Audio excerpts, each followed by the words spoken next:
ഡോക്ടറോട് ചോദിക്കാൻ പരിപാടിയിലേക്ക് സ്വാഗതം. ഇതാരാ വിളിക്കുന്നേ? കായംകുളത്ത് നിന്ന് അമ്പിളിയാണേ. അമ്പിളി ഇനി ഡോക്ടറോട് സംസാരിച്ചോളൂ. ശരി. പറയാമ്പിളി. ഡോക്ടർ, ഞാൻ 45 വയസ്സുള്ള ഒരു യുവതിയാണ്. 45 വയസ്സുള്ള യുവതിയല്ലോ, അമ്മച്ചില്ലേ? കല്യാണം കഴിഞ്ഞ് 2 മക്കളുണ്ട്. അയ്യോ, അതെന്റെ തെറ്റല്ല. സാർ, എനിക്ക് വീട്ടു ജോലി എല്ലാം കഴിഞ്ഞു ഒന്ന് കണ്ണടിച്ച് കിടന്നൊന്ന് ഉറങ്ങാൻ എന്റെ ഭർത്താവ് സമ്മതിക്കുന്നില്ല സാർ. ഞാൻ എന്ത് ചെയ്യട്ടെ? ഇപ്പൊ എന്താ ഭർത്താവിന്റെ പ്രശ്നം?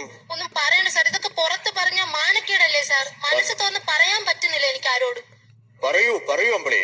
എന്റെ ഭർത്താവിന് ഭയങ്കര കൂർക്കം വലിയ സാർ. കൂർക്കം വലി, ഡീപ് ആഗ്നിയ എന്ന് പറയും. അത് ഒരു വലിയ പ്രശ്നമെന്ന് ചിലർക്ക് തോന്നാം, ചെറിയ പ്രശ്നം ചിലർക്ക് തോന്നാം. അപ്പൊ അമ്പിളി ഒരു കാര്യം ചെയ്യാം, പെട്ടെന്നൊരു പരിഹാരം പറയാം. അതായത് നിങ്ങള് 2 വശത്തായിട്ട് കിടന്നുറങ്ങണം. സാർ, നമുക്ക് 2 പേർ കൂടെ കിടക്കാൻ ഒരു റൂമേ ഉള്ളൂ. അപ്പൊ എങ്ങനെയാ സാർ കിടക്കുന്നേ? ഞാൻ അങ്ങനെയല്ല പറഞ്ഞത്. ഒരാൾ കാസർഗോട്ടും ഒരാൾ തിരുവനന്തപുരത്തും.